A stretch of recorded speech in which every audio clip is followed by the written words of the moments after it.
எல்லா ட்ரீட்மெண்ட்டும் ட்ரை பண்ணதுக்கப்புறம் பார்த்தீங்கன்னா, எதுவும் ரிசல்ட் வரல அப்படின்னு சொல்லிட்டு, சரி நம்ம ஐவிஎஃப்பே போய்க்கலாம் அப்படின்னு சொல்லிட்டு நாங்க என்ன பிளான் பண்ணியிருந்தோம்னா, இங்க நம்ம ராஜஸ்தான்ல இருந்துட்டு அந்த அளவுக்கு இங்க ஹாஸ்பிட்டல் ஃபெசிலிட்டிலாம் இல்ல.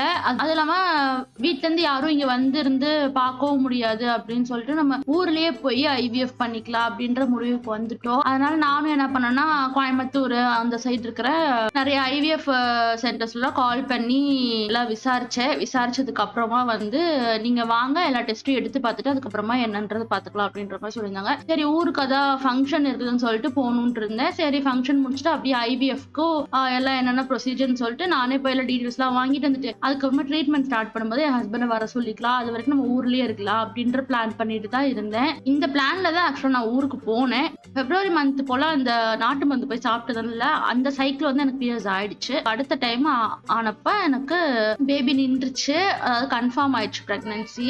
அதாவது மே மாசம் அதுக்குள்ள பாத்தீங்கன்னா எங்களுக்கு மறுபடியும் இங்க இப்ப நாங்க இருக்கிறோம்ல ஜோத்பூர் இங்க டிரான்ஸ்ஃபர் வந்துருச்சு.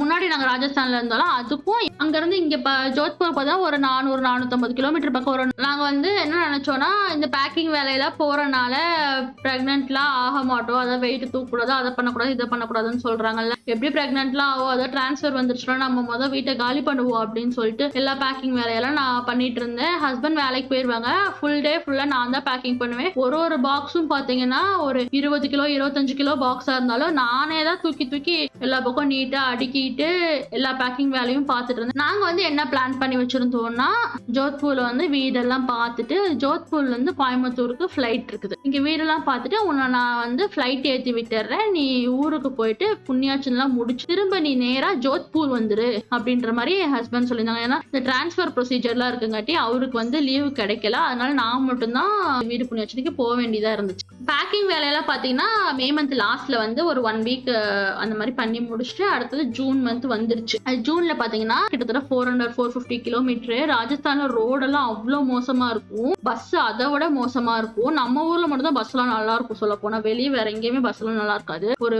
ஓட்ட பஸ் அதுல டிராவல் பண்ணி இங்க வந்தோம், நைட்டு ஃபுல்லா டிராவல் பண்ணி இங்க வந்துட்டு பஸ் விட்டு இறங்கி அதுல வந்து ஆட்டோ ஏறி நாங்க ரூமுக்கு போனோம். பைக் வந்து ரெண்டலுக்கு எடுத்துட்டு வீடு பாக்குறதுக்கு சுத்தலாம் அப்படின்னு சொல்லிட்டு பிளான் பண்ணியிருந்தோம். ஏன்னா பாண்டிச்சேரியில நாங்க அப்படிதான் வீடு பார்த்தோம். ஒரு பைக் ரெண்டுக்கு எடுத்துட்டு ஃபுல்லா சுத்தணும், மத்தியானம் வீடு கண்டுபிடிச்சிட்டோம். அந்த மாதிரிதான் வந்து பைக் எடுத்துட்டு வீடு பார்க்கறதுக்கு ஃபுல்லா சுத்துவோம் அப்படின்னு சொல்லி பிளான் பண்ணியிருந்தோம். ஊரு ஃபுல்லா சுத்தி அப்புறம் எப்படியோ இப்ப இருக்கிறோம் பாருங்க, இந்த வீட்டை கண்டுபிடிச்சோம். இதோட மோசமா தான் இருந்துச்சு மத்த வீடுலாம். மறுபடியும் வந்து நைட் இங்க பக்கத்துல கடை இருக்குன்னு சொல்லிட்டு அங்கெல்லாம் போயிட்டு எல்லாம் பண்ணிட்டு நல்லா ஊரை சுத்திட்டு கொண்டு போய் பைக்கை கொடுத்துட்டோம். அடுத்த நாள் காலையில் பாத்தீங்கன்னா காலையில 10 மணிக்கு 9:30 என்னமோ எனக்கு ஃபிளைட். இங்க ஜோத்பூர்ல இருந்து பெங்களூர் போகணும், பெங்களூர்ல இருந்து கோயம்புத்தூருக்கு அடுத்த ஃபிளைட். அடுத்தது காலையிலயும் நான் வந்து ஹோட்டல்ல இருந்து இங்க ஏர்போர்ட் வந்து அவுட்டர்ல இருக்குது, ஹோட்டல் வந்து மெயின் சிட்டில போட்டிருந்தோம். அங்க இருந்து இங்க வரைக்கும் ஆட்டோல தான் வந்து ஆட்டோல வந்துட்டு அடுத்தது ஃபிளைட். இங்க இருந்து இத்தனைக்கும் அத்தனை லக்கேஜையும் தூக்கி நான் வச்சு எனக்கு ஆக்சுவலா அப்ப நான் பிரெக்னன்ட்னு எனக்கு தெரியவே தெரியாது. ஏன்னா பேக்கிங் வேலை எல்லாம் போயிட்டு இருந்தனால நான் பிரெக்னன்ட் இல்லைன்னு தான் நான் நினைச்சிட்டு இருந்தேன். பிரெக்னன்ட் எனக்கு தெரியாது. காலையில பாத்தீங்கன்னா நான் சாப்பிடவே இல்லை, ஒரு ஹோட்டலுமே ஓபன் பண்ணல, எதுவுமே பண்ணல, நான் சாப்பிடவும் இல்லை, எதுவுமே ஸ்நாக்ஸும் எடுத்துட்டு போல. ஃபிளைட் வேற கொஞ்சம் டிலே ஆயிடுச்சு, பசி செமையா எடுத்துருச்சு. சரி பெங்களூர் போய் இறங்கிட்டு நம்ம ஏதாவது சாப்பிட்டுக்கலாம் அப்படின்ற ஐடியால தான் அதுக்கப்புறம் போனேன். இங்க இருந்து நான் தான் லக்கேஜ் எல்லாம் எடுத்து வச்சு அதெல்லாம் ஷோல்டர் பேக்ல லேப்டாப் அதுன்னு இருந்துச்சு, அத்தனை வெயிட்டையும் நான் தூக்கிட்டு தான் போனேன். தனியா தான் போனேன் இத்தனைக்கும். அங்க பெங்களூர்ல போயிட்டு மறுபடியும் பெங்களூர் டிரான்சிட்டுக்கு போனேன். மறுபடியும் அங்க போய் என்ன சொல்லுவாங்க, சிக்கன் சாப்பிடாத, அது சாப்பிடாத, இது சாப்பிடாது. ஆனா அன்னைக்கு நான் கேஎஃப்சில போயிட்டு சிக்கன் ஒரு பிளேட் அந்த இது ஃபுல்லா வாங்கியிருந்தேன். சிக்கனு, பர்கரு, கோக்கு எல்லாமே கேஎஃப்சில போய் சாப்பிட்டுட்டு அதுக்கப்புறம் கொஞ்ச நேரம் வெயிட் பண்ணிட்டு இருந்தேன். மறுபடியும் கோயம்புத்தூருக்கு ஃபிளைட். மறுபடியும் கோயம்புத்தூருக்கு ஃபிளைட்ல போயாச்சு. கோயம்புத்தூர்ல இருந்து ஊருக்கு பாத்தீங்கன்னா வீட்டுல இருந்து கார் எடுத்துட்டு இருந்தாங்க. அடுத்தது கார் டிராவல். இத்தனையும் பண்ணிருக்கேன் என் பிரெக்னன்சில. ஆனா டிராவலே பண்ணக்கூடாதுன்னு சொல்லுவாங்க. அடுத்த கார் எடுத்துட்டு ஒரு 2.5 மணி நேரத்துக்கு மேல ஆகும். அன்னைக்கு வந்துட்டு அங்க ஹோட்டல்ல நைட் வந்து சாப்பிட்டுட்டு ரெஸ்டாரண்ட்ல மறுபடியும் வீட்டுக்கு கிளம்பணும். ரெஸ்டாரண்ட்லயும் நான் சும்மா இல்ல, சில்லி பரோட்டா, கொத்து பரோட்டா அதெல்லாம் வாங்கி சாப்பிட்டுட்டு ஒரு 3 மணி நேரம் டிராவல் பண்ணி வீட்டுக்கு போயாச்சு. அதான் புண்ணியாச்சனைக்கு போகணும்னு சொல்லிட்டு பந்தக்கால் போடுறதா சொல்லியிருந்தாங்க. போய் பந்தக்கால் போட்டுட்டு நான் அன்னைக்கு ஃபுல்லா இருந்துட்டு நைட்டு சாப்பிட்டு முடிச்சுட்டு அப்படியே நைட் எங்க சித்தி வீட்டுக்கு போலான்னு சொல்லி பிளான் பண்ணி வச்சிருந்தோம். அதனால நானும் என் சித்தி பொண்ணும் நாங்க பஸ்ல வந்துடுறோம் பஸ் ஸ்டாப் வரைக்கும். அதுக்கப்புறமா வந்து கூட்டிட்டு போங்கன்னு சொல்லிட்டோம். அதனால என் சித்தியும் என் தம்பியும் அவங்க வெயிட் பண்ணிட்டு இருந்தாங்க. டவுன் பஸ் ஏறி இப்போ அப்பதான் வந்து நான் அவகிட்ட பேசிட்டு வந்துட்டு இருந்தேன். என்னன்னு தெரியல, பீரியட்ஸ் வேற ஆகவே இல்லை, ட்ரீட்மெண்ட்டும் வேற ஸ்டாப் பண்ணிட்டோம் அப்படி இப்படின்னு சொல்லிட்டு சும்மா நான் அவ கூட ஷேர் பண்ணிட்டு வந்துட்டு இருந்தேன். அப்பதான் அவ இருந்துட்டு சரி ஒரு கிட் வாங்கி டெஸ்ட் பண்ணி பார்க்கலாம்க்கா அப்படின்னு சொன்னா. சரி என்ன பண்றோம்னு சொல்லிட்டு நாங்க 2 பேரும் பஸ்ல பேசிட்டு வந்துட்டு இருக்கோம். இதெல்லாம் சரின்னு சொல்லிட்டு அங்க போய் இறங்கிட்டு கரெக்டா பஸ் ஸ்டாப்புக்கு ஏற்ற மாதிரி அப்போலோ இருந்துச்சு.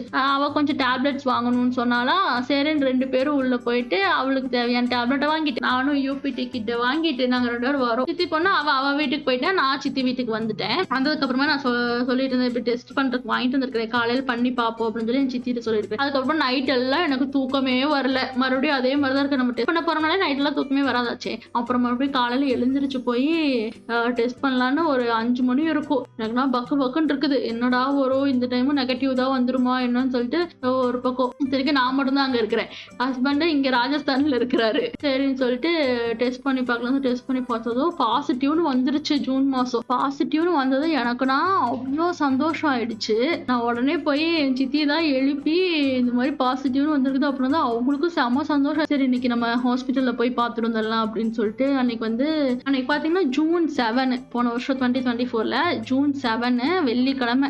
எனக்கு இன்னும் நல்லா ஞாபகம் இருக்குது. நானும் என் சித்தியும் மட்டும்தான் ஹாஸ்பிட்டலுக்கு போனோம். போயிட்டு செக் பண்ணி பார்க்கறதுக்கு எனக்குன்னா வந்து படப்படன்னு வருது. ஏன்னா நிறைய டைம் வந்து அவங்க யூபிடி வந்து பாசிட்டிவ்னு வந்து ஆனா ஸ்கேன் பண்ணும்போது பேபி இல்லைன்னு சொல்லிக்கிறாங்களா. எனக்கு அதனால ரொம்ப பயமாயிடுச்சு. என்ன சொல்லுவாங்களோ தெரியல அப்படின்னு சொல்லிட்டு பயத்திலேயே எனக்கு வெள்ளிக்கிழமை அப்படி போறோம். கரெக்டா வந்து எனக்கு வந்து ஒரு 35 நாளா என்னமோ தான் ஆயிருந்துச்சு. ஸ்கேன் பண்ணி பார்க்கலாம் அப்படின்னு சொல்லிட்டு ஸ்கேன் எடுத்து பார்த்ததும் லைட்டா பேபி இருக்கிற மாதிரி தெரியுது அப்படின்னு சொன்னாங்க. அப்படின்னு சொன்னதுமே எனக்கு அவ்வளோ சந்தோஷமாயிடுச்சு. அதுக்கப்புறமா என் சித்தியை கூப்பிட்டு காட்டினாங்க. இந்த மாதிரி லைட்டா குழந்தை இருக்கிற மாதிரி தெரியுது, ஏன்னா 35 நாள் தான் ஆயிருக்குது, அதனால ரொம்ப குட்டியா தான் இருக்குது, குட்டியா இருக்கிற மாதிரி இதுன்னு சொல்லிட்டு டாக்டர் அந்த ஸ்கேன்ல வந்து சும்மா ஒரு புள்ளியாட தான் காட்டினாங்க. எனக்குன்னா வந்து அவ்வளோ சந்தோஷமாயிடுச்சு. ஏன்னா இவ்வளோ நாள் வந்து ஸ்கேன் பண்ணும்போது பேபி இல்லைன்னு தான் சொல்லிக்கிறாங்க. இதுதான் ஃபர்ஸ்ட் டைம் அட்லீஸ்ட் இருக்கிற மாதிரி தெரியுதுனாலும் சொல்லியிருக்கிறாங்க அப்படின்னு சொல்லிட்டு செம சந்தோஷம். ஹஸ்பண்ட்க்கு வந்து காலையிலே நான் ஃபோன் பண்ணி சொல்லியிருந்தேன். சரி ஹாஸ்பிட்டல் போயிட்டு வாங்கன்னு சொல்லி போயிட்டு வந்ததுக்கப்புறமா பார்த்தீங்கன்னா அதுக்கப்புறம் தான் வந்து என் அம்மா அப்பாக்கெல்லாம் நாங்கள் ஃபோன் பண்ணி சொன்னோம். ஏன்னா ஹாஸ்பிட்டலில் போய் பார்த்துட்டு சொல்லிக்கலாம் சொல்லிட்டு நானும் என் சித்தி மட்டும் போய் பார்த்துட்டு எங்கள் அம்மா அப்பாக்கெல்லாம் ஃபோன் பண்ணி சொல்லிட்டு அப்புறம் ஹஸ்பண்ட் சைடும் எல்லாத்துக்கும் ஃபோன் பண்ணி சொல்லிட்டோம். ஞாயிற்றுக்கிழமை புண்ணியாச்சனை இருந்துச்சு. ஞாயிற்றுக்கிழமை தான் பார்த்தீங்கன்னா ஜூன் 9 என் ஹஸ்பண்ட்க்கு பர்த்டே வேற. நான் ஆக்சுவலாக ஊருக்கு போயிட்டு மறுபடியும் வந்து ஒரு 2 வீக்ஸ்ல திரும்ப ஜோத்பூர் வரதா தான் பிளான் இருந்துச்சு.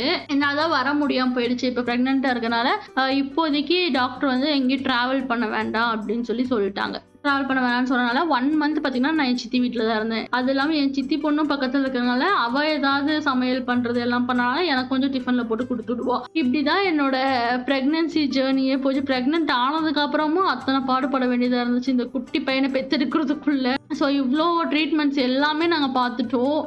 ஹோமியோபதி ஆகட்டும், சித்தாவாகட்டும். இதுக்கு இடையில பார்த்தீங்கன்னா சும்மா ஒரு 2-3 மாதம் சித்தாவை எடுத்துட்டு இருந்தோம். அப்புறம் இந்த நாடி பார்த்து ஏதோ சொல்லுவாங்கன்னு சொன்னாங்க. அது ஒரு தடவை ஒருத்தவங்க நாடி பார்த்துட்டு அதெல்லாம் ஒரு பிரச்சனையும் இல்லை அப்படின்னு சொன்னாங்க. அது வேற நாங்கள் தனியாக எடுத்துருக்கிறோம். அது இல்லாமல் எப்பவும் போல அலோபதி ட்ரீட்மெண்ட் 2 டைம் ஐயுஐ எடுத்தோம். இத்தனை ட்ரீட்மெண்ட் ப்ரொசீஜர் போயிட்டு இருந்துச்சு.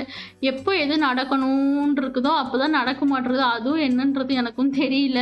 ஏன்னா நான் வந்து என் லைஃப்ல வந்து யாரு இல்லைன்னு சொல்லிட்டு நான் ரொம்ப மிஸ் பண்ணிட்டே இருந்தனும்.